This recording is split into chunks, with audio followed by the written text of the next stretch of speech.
Today we're going to show you how to create a stroke outline on your selection that you've selected with a selection tool. So let me first place an image here.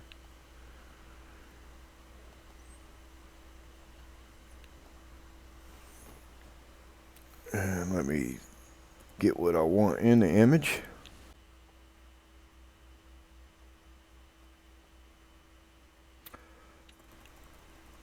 So we want to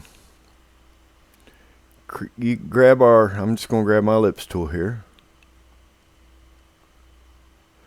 and we're going to outline this guy.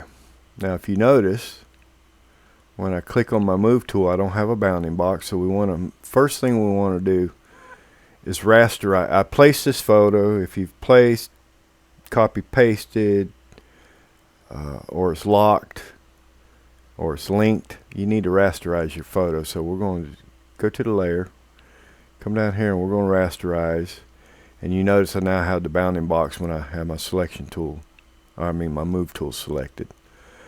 So we want to place an outline here. So what we're going to do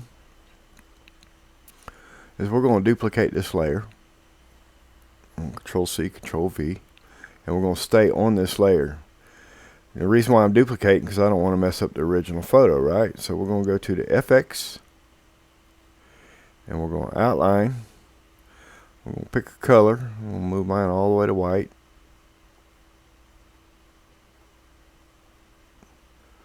And then we're going to create a radius, say about 10 pixels. Just type it in. 10 pixel radius. And now we're just going to go to select, deselect, and we now have the outline. If we can turn it off, turn it on. If we turn off this bottom layer, you'll see that we have just that, but the bottom layer has been untouched, right? The original photo has been untouched.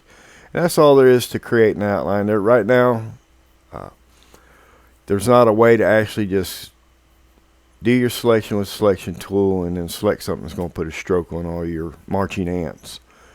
I've read in the forums over at Affinity that is something they have a plan for in the future, but right now this is the way to do it. If this has helped you, how about leaving a like, leave a comment, subscribe. You have a good day.